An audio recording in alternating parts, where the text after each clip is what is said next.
Never shows up. Afternoon. I'll call to order the Knox County Finance Committee meeting on this December 11th, 2023. Madam Clerk, would you please call the roll? Commissioner Lundy. Here. Commissioner Durrett. Commissioner Oster. Here. Commissioner Ward. Here. Commissioner Schoonmaker. Here. Commissioner Hill. Here. Commissioner Lee. Commissioner Beeler. Here. Commissioner Daly. Here. Commissioner Jay. Here. Commissioner Frazier. Got 9.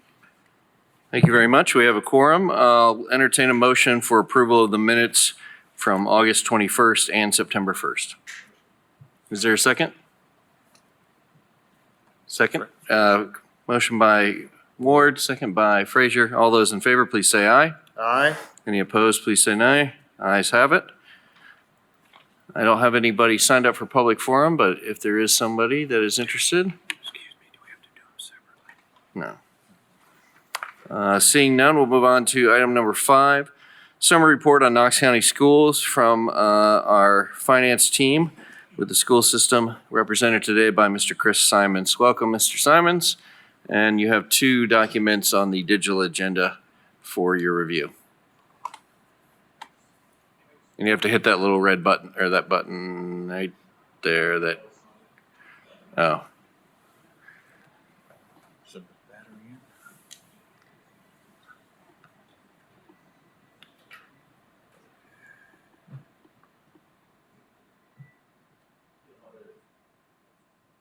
Should be a little talkie button there that'll make this light up red. Right in the front. On the bottom of the console to the right, there's 2 buttons. Do the one on the right. It's still. Oh, okay, we'll hang out for a second. Looks like Mr. Caldwell is coming to assist you at the podium. One finance department to the other. Oh, it might be working. Oh, there it is. There it is. Welcome, Mr. Simons. The podium is yours, and we have 2 documents attached to our digital addenda. Chris Simons, Knox County Schools. Sorry for the audit committee members that have already heard this, but as Commissioner Jay had said, we've attached 2 sheets, one being a financial summary and kind of another wording of some favorable and areas of concern to keep you guys aware, which a lot of these are the same as we've said before. Just looking at the financial summary, I'll kind of give the same presentation I did with audit committee. If you think of 33%, or this is financials through October, I should say, for the fiscal year 24. If you think of 33% percent of budget being a baseline as to where we should be at this point, I'll kind of go off of that for each of these line items. And these are very high level, but we do have some detail if we need to get in the weeds. Looking at the revenues, local taxes there, that's going to be significantly lower than 33% because we only have 2 months of sales tax in there and a little bit of property tax, obviously. Those numbers will catch up as the year goes on. Nothing out of the ordinary there. State of Tennessee, this is going to be largely our TISA funds, our Tennessee Investment and Student Achievement, this is made up of 10 payments they send us through the year, so this is actually 3 out of 10. So we're all over the 30% there. All other, the majority of this is actually going to be indirect cost, which just means when we get federal monies, the feds they will allow us to basically get some of that in our general purpose fund. The majority of that, about $9 million of that, is actually ESSER funds. So that will be a budget hit next year on our revenue side. Does anybody have any questions on the revenue before I move on to expense? I don't see any. Dropping down to expenditures, salaries and benefits, we're sitting at 26.4%. That obviously looks low, but a chunk of our contracts, being in the classroom, majority of those don't begin until August. So that's right on par where we need to be. Contracted services, we're right at the 33.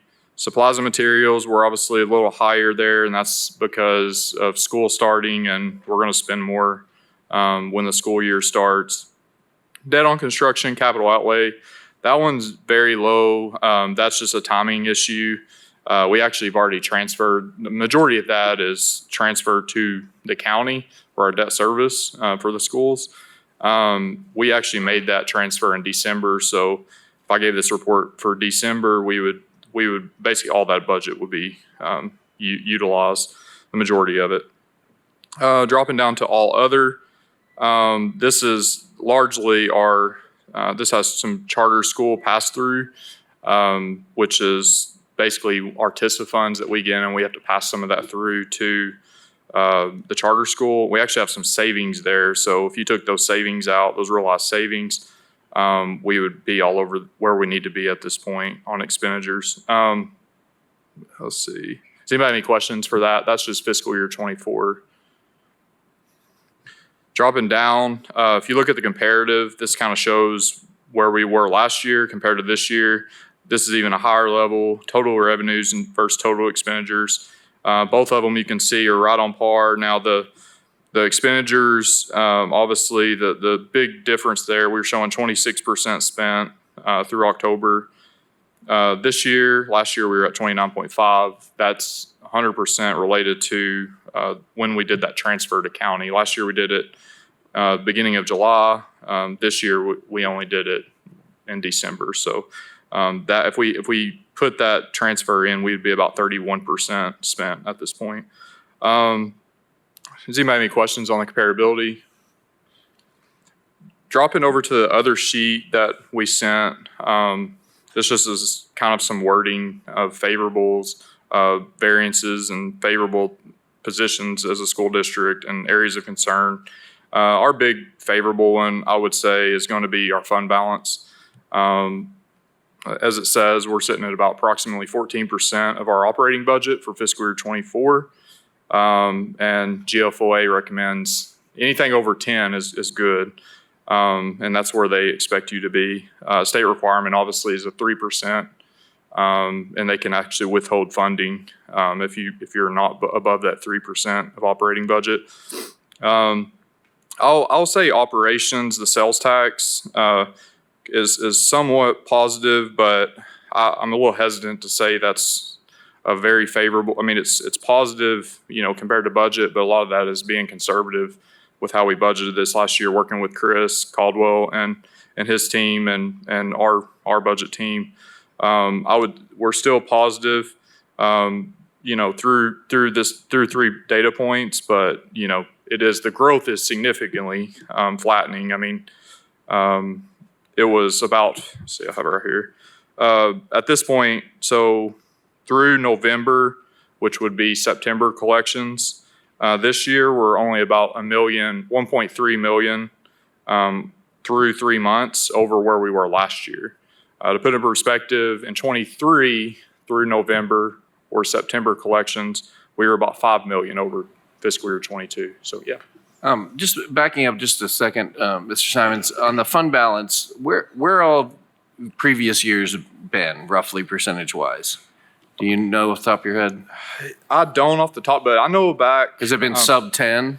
Yeah, yes, it has. Now, I will say back a few years, maybe back, don't quote me, I hate to throw stuff out when I can't remember, but I know one year we were barely over the 3% number. So it was like, okay, this is close, So I would say back in like around 2018, 2019, somewhere in that range, we were very close. We have not always been above that 10%. And is there a plan for that fund balance? Is it just hold on tight for a little while and see what happens? Or is there an actual plan for using that? Or is it keeping it in reserves? I mean, Well, I think we, as a finance team, obviously would like to see that remain, and honestly, I would like to see it get even a little bit bigger. But I know that is, that may be thinking more outside of a government perspective. But because I think if you drop down to the areas of concern, seeing our funding sustainability, and you have TISA, we go from a 26% growth year over year down to like a 1%. That's huge whenever that's our biggest revenue. And then also the ESSER dollars, the $142 million, that's going away. And, there's some of those dollars are coming into general purpose. We're losing that revenue stream of about $9 million. And then also sales tax, flattening. So now our budget, if we had, a huge amount of growth, now we maybe have 1% growth next year, where's our growth going to come from? And so I don't think it's wise to use fund balance on anything reoccurring. If there's something capital, or some type of one-time cost that we could spend it on, I think that's my opinion where it should go. I would not like to see this go into reoccurring, because then it's just going to snowball and get worse down the later years. So I think Chris will probably touch on some of that when he's up here. But does that answer your question? Any other questions? All right, I I'm think not that's- seeing any other questions for Mr. Simons on the school system or finances thereof. Okay, thank you very much, sir. Thank you. Appreciate your time. Next up is item number 6, summary report on Knox County taxes and investments from our trustee, Mr. Justin Biggs. If you would join us at the podium. And again, referring to documents that are attached to your digital agenda to the commissioners. Welcome. Thank you, Chairman Jay. I appreciate your time. Justin Biggs, 400 West Main Street, Suite 427. I'll just go over the unfavorable rules real quick. There is no unfavorables at this time. We're very blessed in that category. For our favorables, we remain up in collections, $3.7 million over last year. Just as of today, we did a little over $10 to $11 million. So actually, our account says it's sitting at 235. We'll be sitting at that 245-ish range, probably this time tomorrow after the wires and everything are input tomorrow. We're still receiving a really good rate on our overnight funds at 565 from First Bank, which is, I'm sure they're probably regretting that some right now, right? But anyway, tax sale 24 will be April of May-ish of this coming up year. We started out with 1,360 parcels. We've had about 918 to 920 that have paid out, resulting in about a little over $7 million in delinquency that has paid out. The state assessed utility taxes for 2023 have been implemented as of December the 11th. The levy for that's a little over $5 million. That's up about close to $500,000. We attached the account's 6-year comparison, as was asked previously, into your packet for June, July, and August. 23 is attached. And also we attached the property tax levies and collections. We're watching heavily in the trustee's office not the possibility, but more like the when. When does the rate start to drop?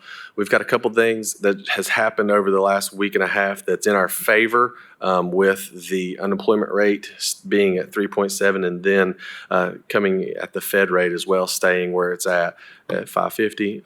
So we, in our investment team, we don't see that rate shifting until maybe March, and we are actively shopping for investments for us to make, and things that could benefit us. I'm looking at some stuff that would greatly benefit us, and some would be able to come out about May. So we're going to be making that determination, and that probably this week, with Stephen Rosen from Raymond James. I'm sure those on investment understand his capabilities and everything he brings to the table as well.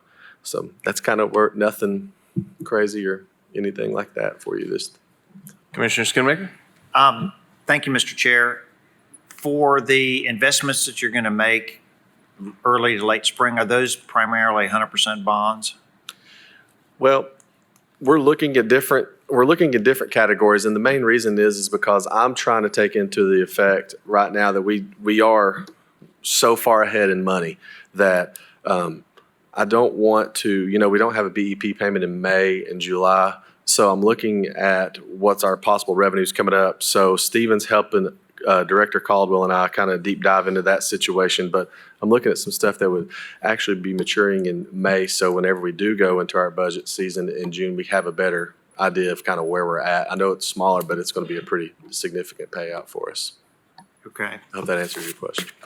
And Has anybody commented about your shoes today? A few people. Yes, sir. When is that investment committee meeting? January, not July. January the 12th. Yeah, January the 12th-ish. It should be pretty good. We've been working with Mr. Rosen on a few things, but it's just being very honest with you. It's really hard to get away with the 565. It's hard to get away from that whenever some of the stuff we're looking at's in that 543, 550 range. I mean, How long is that rate locked in for us on our deal with First Bank? until 2025, and then we have 5 one-year extensions after that. I don't know for sure, but I would suspect whenever we go to one of our extensions, they're going to try to renegotiate that contract for sure. So, Yeah. Other questions for the trustee? Commissioner Ward? You gotta hit the red button there. I have a question if it's warming up. yes, sir. The 11th. Sorry.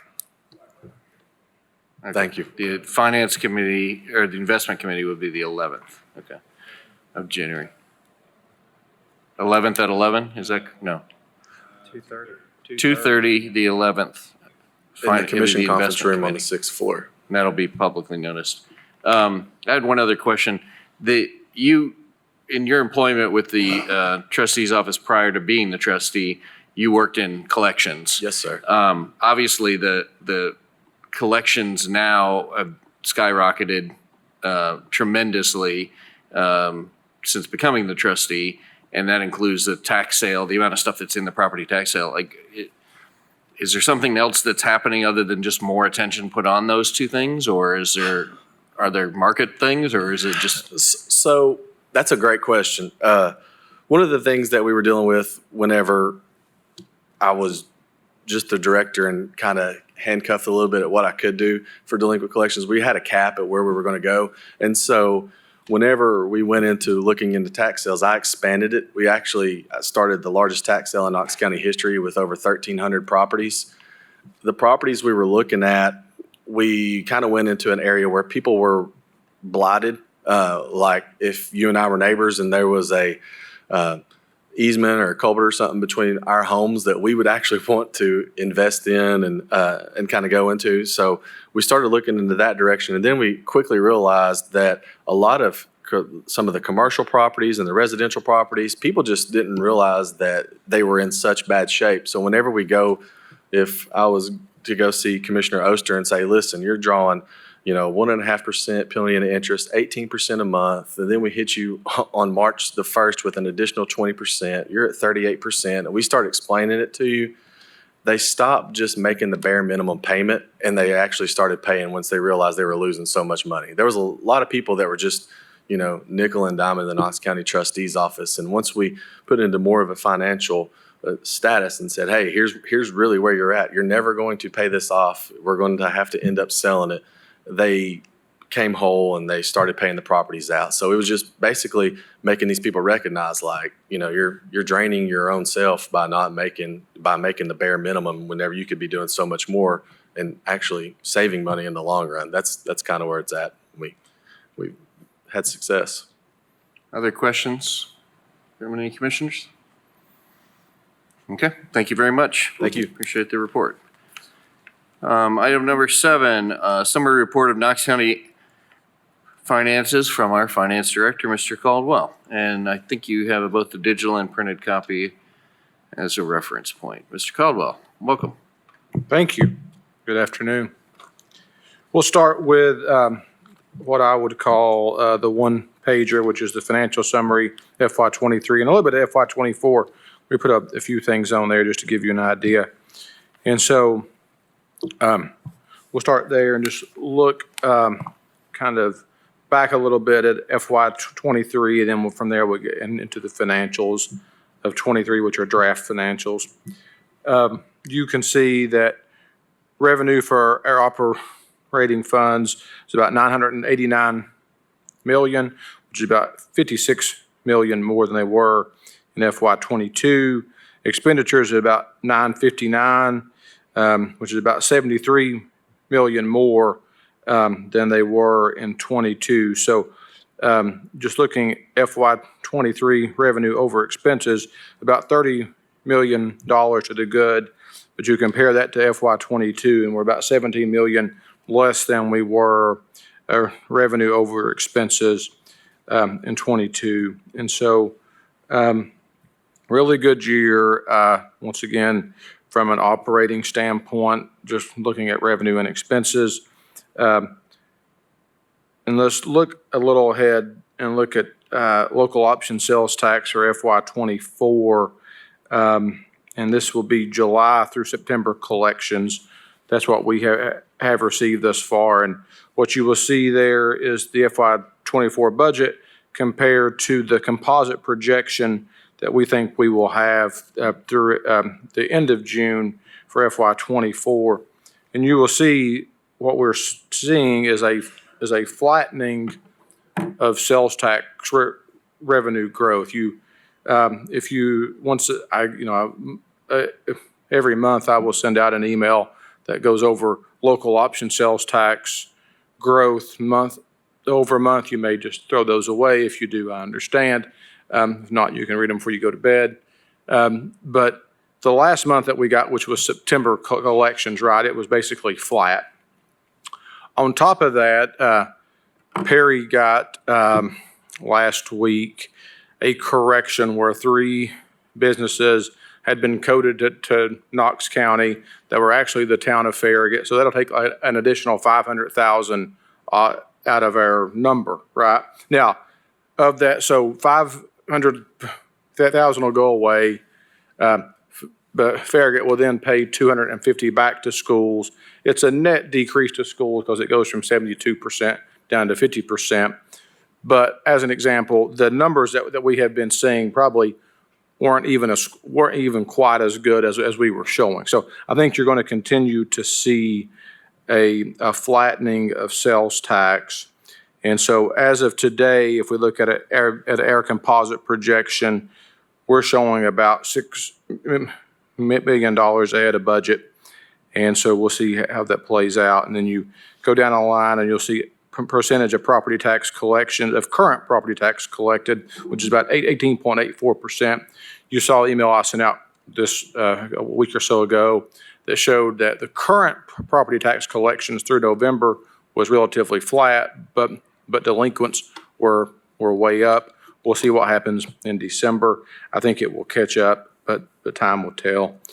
And so let's just look at positive trends. I'm focusing now on FY '24, then we're going to go look back at '23. So positive trends for '24, hotel and motel tax collections are through July through September are still up 8.6% over last year. So as you remember, last year was really good. Thus far, this year has been better than last year. Once again, I mentioned that the delinquent taxes less than a year and greater than a year have well exceeded FY '23. Interest and penalty for those things are also up 28%. And our bank interest earned on the interest rate off of First Bank is up 1.6 million July through September compared to a year ago. Let's go to stable trends. Stable trends would be current property taxes are flat compared to FY '23. Sales taxes, we mentioned, are flat, and gasoline tax is basically flat, less than 3% up. Negative trends, fuel tax revenue is down about 4.85%. I think a couple of things can play into that, right? With higher interest rates, people may not be buying cars as they were, right? So now you go to buy a car and an interest rate's 7, 8, and 9%. On top of that as well, a year ago, the state was giving basically what they would say free registration, right, for when you renewed your tags, you didn't pay the state piece. Some people may have paid early that are not paying early now, so that will probably catch itself up, but it's worth watching. And so that's kind of where we are. We'll look a little bit now FY '23 at our draft financial statements. We'll start on what is numbered as page 3. It looks kind of like that a little bit. So I'm going to focus just on the general fund column, and this is just looking at the balance sheet. In the general fund, total fund balance compared to FY '22, we're about $9 million more than we were in '22, and $3 million of that is in unassigned. And so that's important to know. So once again, a good year for FY '23 as it relates to the general fund. I'm going to skip over 2 columns to debt service. Debt service total fund balance is about $20.7 million. That's $2.3 million less than we were a year ago.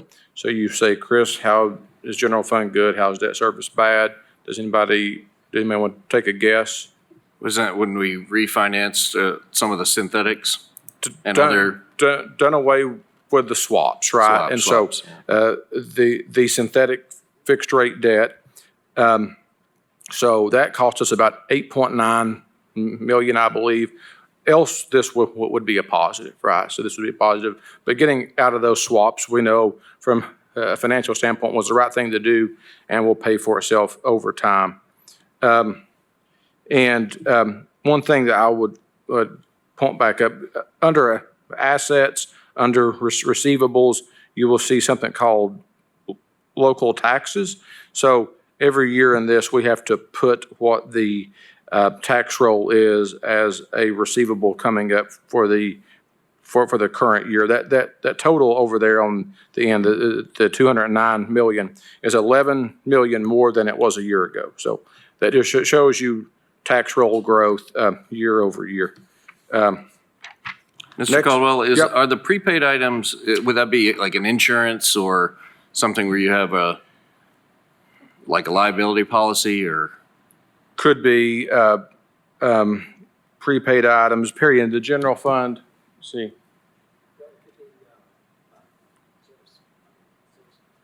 Service, it could be service contracts for, as an idea that we pay for multiple year that we Got it. get Okay. them in prepaid.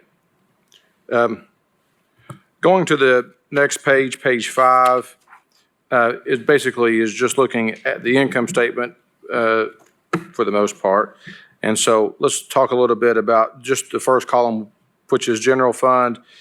If you take the transfers in from the bottom and add it to the revenue, our total revenue in the general fund was $225.7 million, which is about $17.9 million more than it was in '22. Go down to the expenses, and it's about $221.5, which is about $11.5 million more than it was a year ago. But our net change in fund balance, third line from the bottom, is about $9 million more. So revenues over expenses exceeded by about $9 million.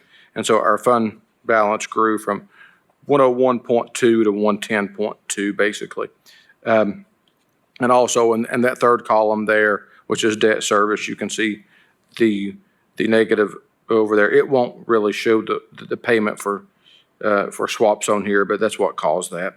On the debt service, Mr. Caldwell, do we anticipate in the next couple of years any other major refinancing, or have we gone through most of the things we wanted to work on Yeah. restructuring? Getting out of the swaps were the big things. If we come across any of our debt that we can refinance at a lower interest rate, which right now probably Not is now, not going to yeah, happen, we will. But I think as of the next few years, we'll probably be status quo, and we'll. But ultimately, too, the debt that we issued, like that we'll be issuing this year, but potentially a year and a half from now, we may want to refund it for a lower rate. But I think ultimately we'll just wait and see.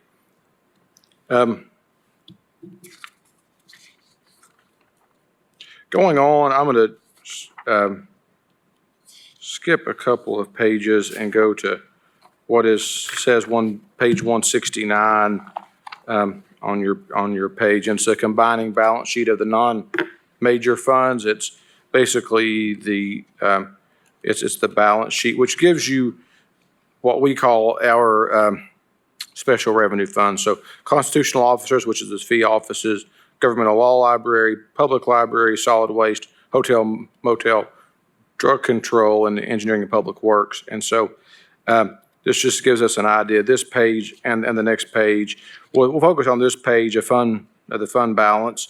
So ultimately, the fund balance in all of these constitutional officers went down about 600,000. Governmental law library went down about 6,000. Public library is about 500,000 of the good. Solid waste about 140,000 of the good. Hotel motel tax about 1.5 million to the good. Drug control up 500,000. What Engineering is and drug public- control again? Drug control is basically the intake of drug funds and then how they can spend those, which are dictated by TCA code. So they're restricted and what they can be used and spent for. Okay. So we have to track them, but they are restricted in use. And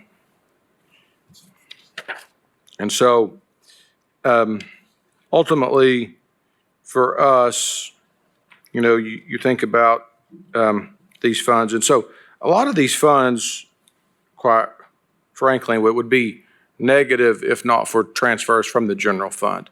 And so we will wait till the end of the year and transfer money into funds that need money to stay what we would call viable. We do a transfer to the governmental law library of about $30,000 every year. We usually have to transfer money to solid waste to keep it. I don't want to say Is this afloat, but listed down in these other financing sources? that would be correct. And so Okay. ultimately, if you see other finance and you see a transfer from other funds, like on page 170, to transfer from other funds, governmental law library, 35,000, public library, 1.6. That's a little different on public library. That's probably the transfer as it relates to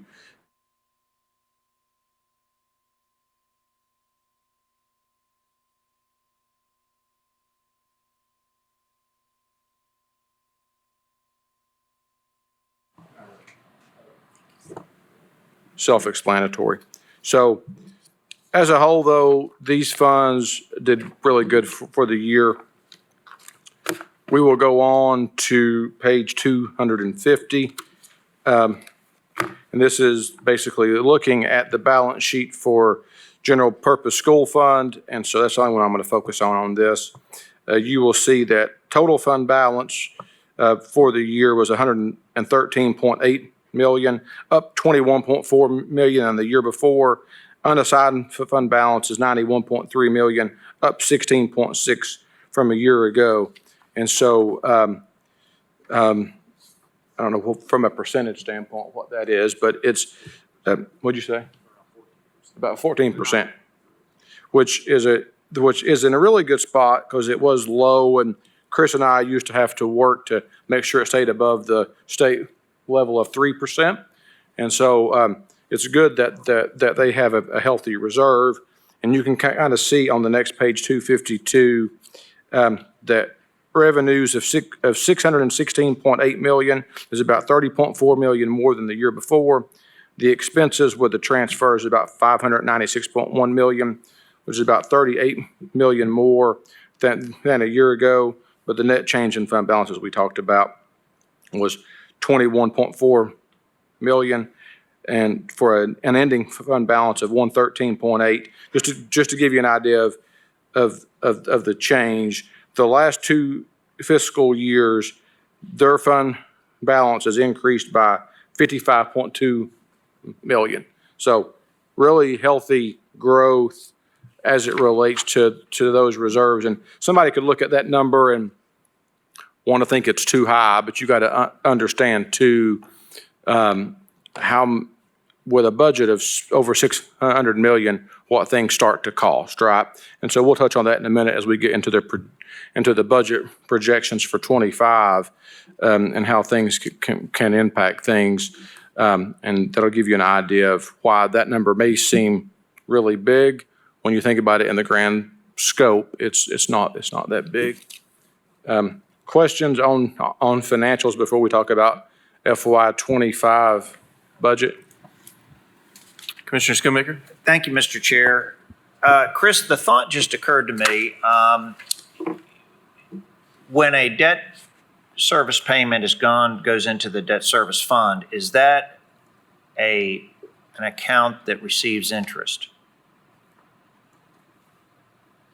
So what we end up doing on debt service is simply this. Yes, in this sense. We pool all cash in one account in the trustee's office and earn an interest off those funds. Then at the end of the year, we will disperse it between general fund and general purpose school fund. That's the only two right there, just those two. School, what? Oh, yeah, and the school. So ultimately, in theory, yes, debt service earns interest, but we pay it just to the general fund and to the general purpose school fund. Okay, so the county's general fund is not losing revenue. And what I'm getting at is the school said the previous fiscal year, they made the debt service payment in July. This year, they made it in December. So that's 5 months difference in interest. So, but you're going to, so would we have lost money on the interest by not getting it in July? Ultimately, not for us, because since we pull all that cash, it's staying in one place, and we just at the end just disperse it between general fund and general purpose school fund. Okay.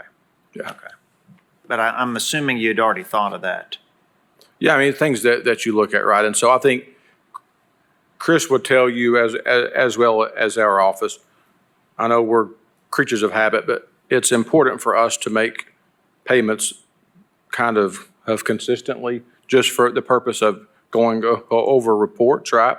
And so, as an example, this sales tax correction that we're getting from the state that I mentioned, we said, they said, do you want us to pull it all at one time or do it over a period of time? We should pull it all at one time.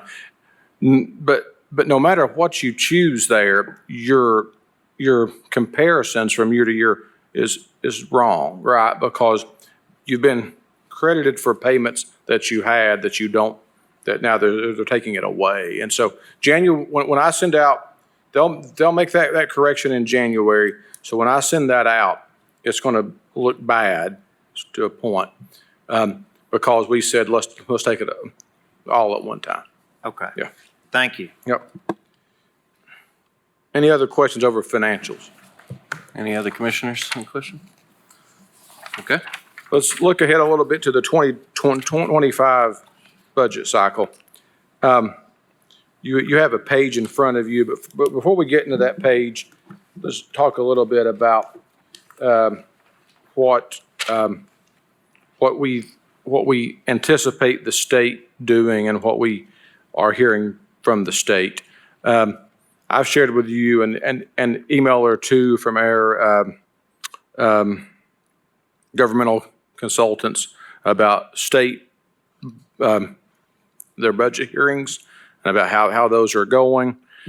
So what you're hearing from the state, what everybody's hearing from the state is the good times that we've experienced the last 2 to 3 years are no more, right? So these big one-time revenue growths have come to an end. Thus, they will propose a budget this year, a state budget that probably will be less than 1% in growth, okay? And so basically think of that as a flat budget for the most part. So if the state is saying that what they are forecasting is flattening of their revenue growth. Thus, they are going to propose a flat budget, which means basically a leveling of expenses as well. Now, let's think about how that translates to us, right? And what that means to us.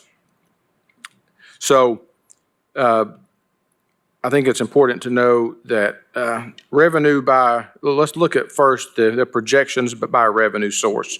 The FY24 budget for current property taxes is about 295.8, and local option sales tax is about 249 million.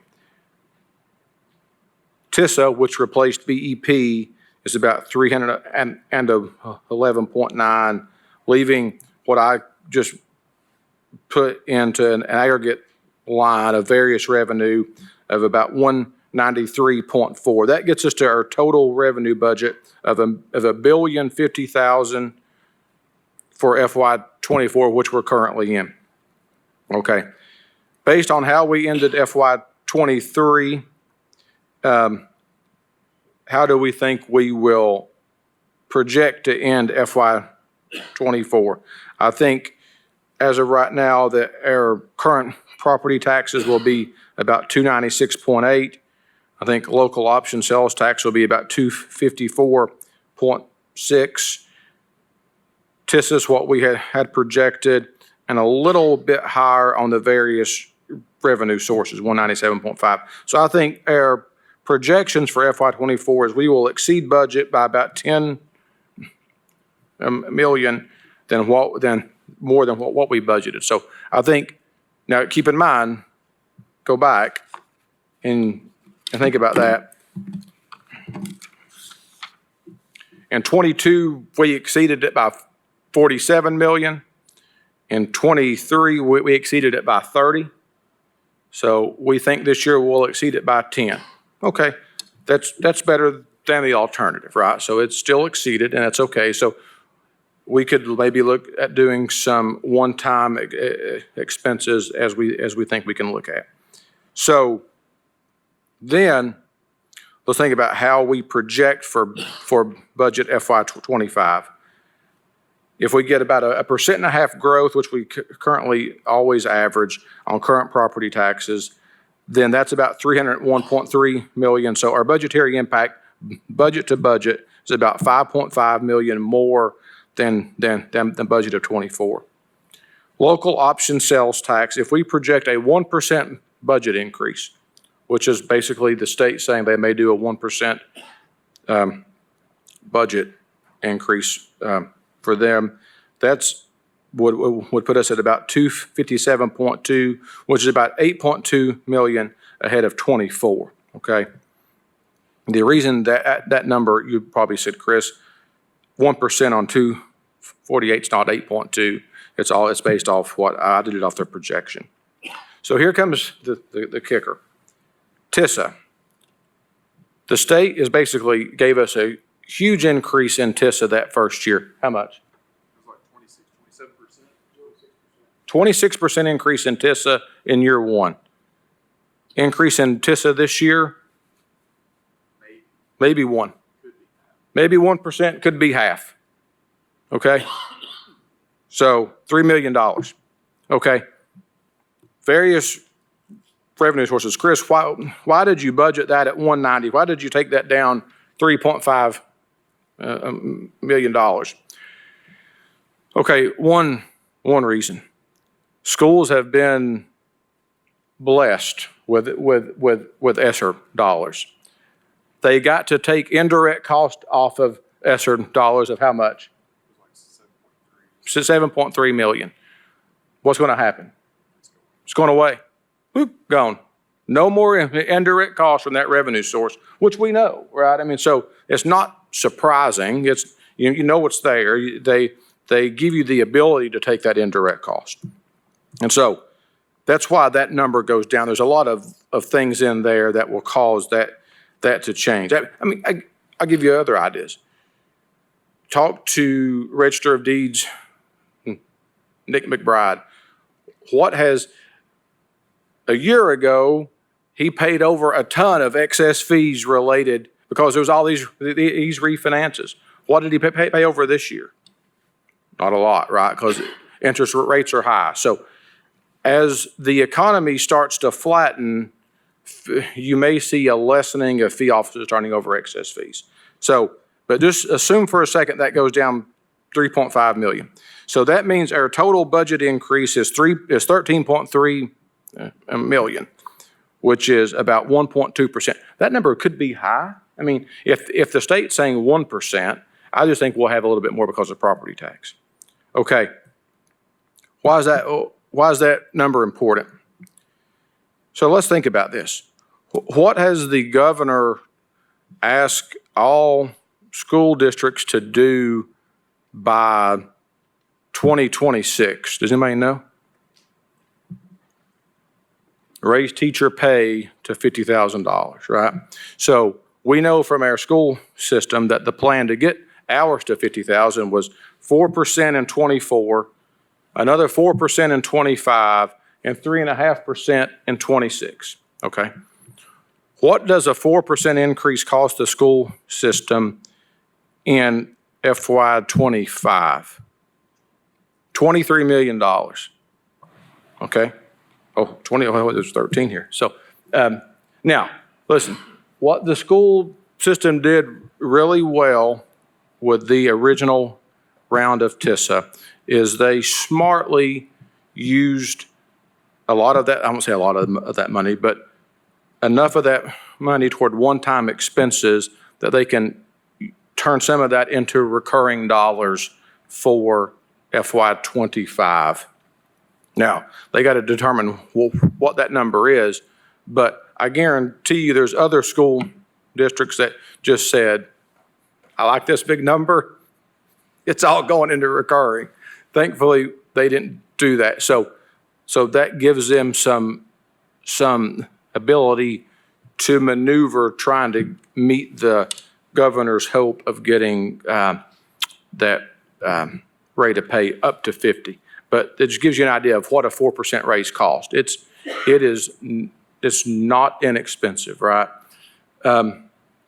So think about it on the county side, right? So then I did it by fund, right? So of the 13.3, schools would get 7.3, general fund would get 4.1, that service was $1 million, and the various others. So on the general fund side, right, we know, right, that we now have an expense in '25 of subsidy of an ambulance contract, right? So half of this money already off the top would go for that subsidy. Now, we may look at penalties there and see how that works out, but just gross numbers off the top from that, right?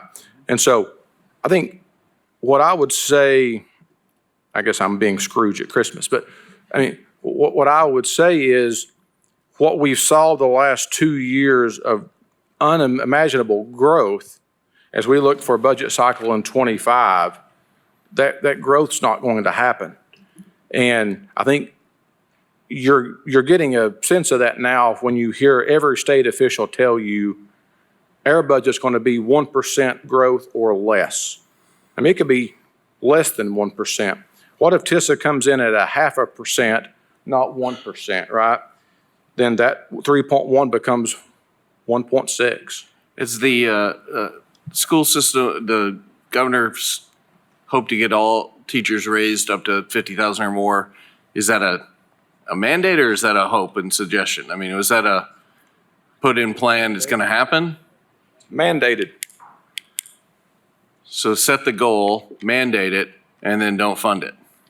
I think what you're going to hear, right, is we gave you a whole lot of money last year. And they did. I mean, it's true. So how do you use that, I think, is key. Are the TISA funds also, are they still heavily weighting the local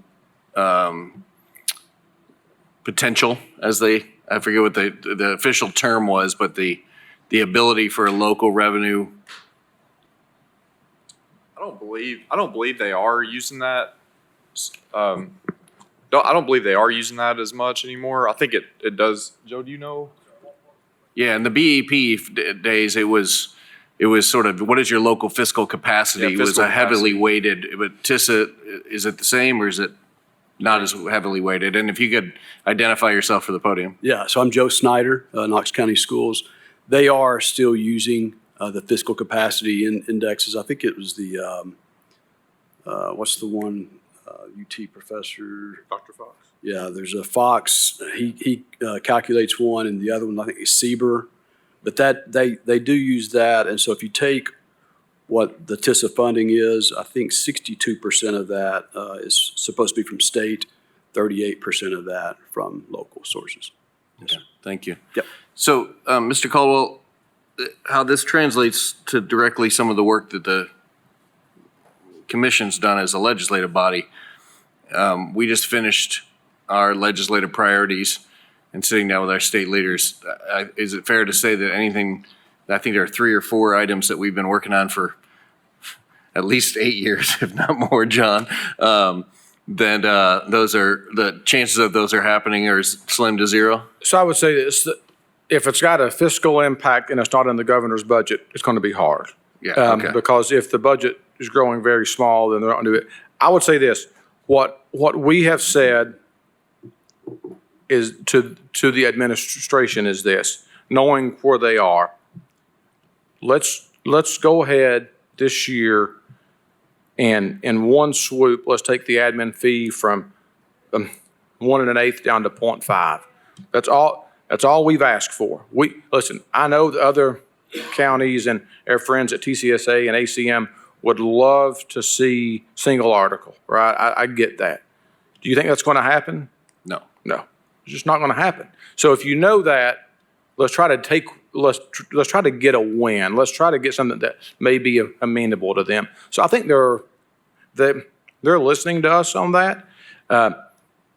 Does it happen? I think we'll see. I mean, I think with Senator Briggs and Representative Wright helping to push, I think it's important. But I think it's important, as you brought up, knowing where they are. Don't ask for something that's just that you're not going to get. Let's try to focus on something that has a smaller fiscal impact that they may be more amenable to. They know from that report that was done over the summer that there's excess money there. And so we'd always went with the notion of taking it down over 3 years. We just decided, if we're going to do it, let's just go ahead and do it. And so let's see if it gets any traction or not. I mean, I think they like it from a tax policy standpoint, but how do they fit it in is the question. And from a timing perspective for Knox County government, we're getting close to starting. I mean, you probably already started in your office, but publicly it'll start. Our budget cycle really starts in January to get us close into April, May, June timeline. Essentially, things look to be as flat as they can be from last year. I mean, is that the sort of position of the administration moving forward with it, telling everybody that come prepared for that type of budget cycle? Yeah, I think we've got to assume that the state economists know what's coming, right? And we've always taken that approach. The scary part is this a little bit, and I've said this a lot, historically, when there is a recession and we go down 10% as a state, we only go down about 5, right, historically. On the flip side of that, if it's up 10, we're only up about 5. So we have cushion by TVA, Oak Ridge, UT, that helps us. On the flip side of that, if the state's saying 1% growth, we may actually see 0.5% growth. We'll see. But listen, the good part, what we've done the last 2 or 3 years is we have built up reserves, which is positive, right? Now, those are used for one-time expenses, of course. But it enables us to also maintained during downtimes, right? So I think ultimately that's the positive side, is that schools have healthy reserves. We have healthy reserves. So while we may not get to focus on some things that we were thinking about, but if revenues continued upward, it at least allows us to not drop off a cliff, right? And I think it'll be intriguing to see how state school districts act in February or March, April, whenever they get those TISA numbers and they're like, oh, this is the same as last year.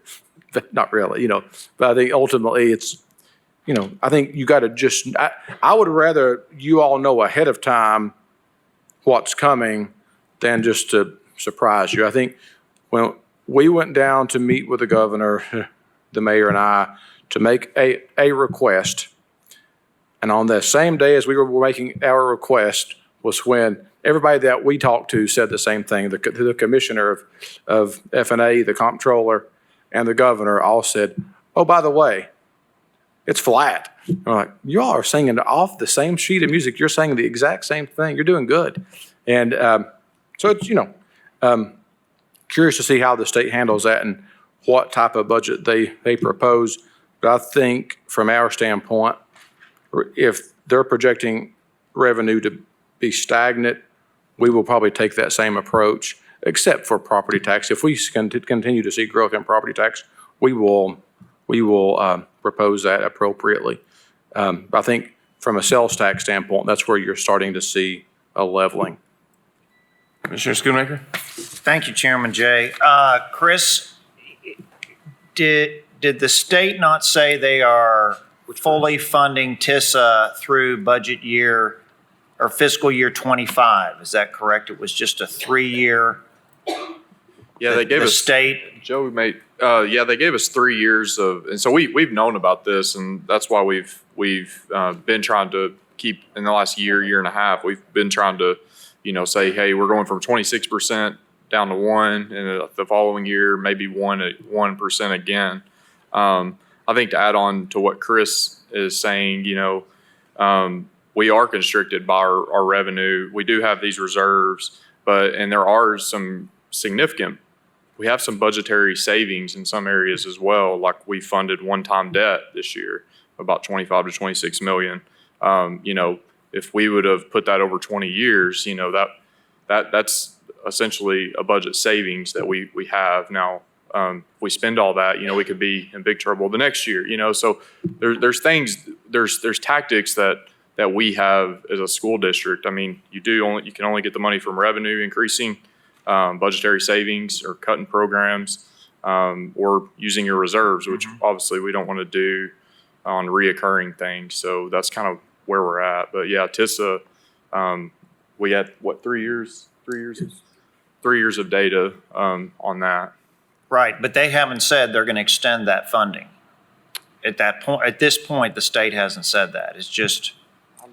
I would assume they would, being I know, like BEP, but we haven't gotten anything else on that. You, Joe?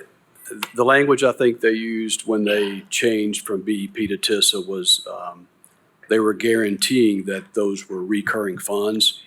And you're right, they did use some language about a 3-year period. But when they gave us a look ahead, they gave us a 5 to a 10-year look. And that look, going back to what Mr. Caldwell said, was initially 1 to 1.5% growth after the first year, which was 26% growth. It sounds like that's going to be worse than what they anticipated. But all that to say, we anticipated that we would have a much smaller state revenue increase in fiscal year 25. Because of that, we did what Mr. Simon said, which is put a lot of one-time money into debt service, so we have some realized savings. And then also, we're starting our budget build process right now internally, and so we've asked departments to come back with a flat budget and a 5% reduction. Okay, So thank you. Yeah. Yep. And adding on to that, like Director Caldwell said, I mean, we've got to focus on getting to that 50,000 as well, which is a difficult task, So it's going to be tough. So I'll leave it at that. Does anybody have any other questions for Director Caldwell? I would say one thing too, and Justin brought this up, Trustee Biggs. We recently, last week, did a surplus property sale. Yeah.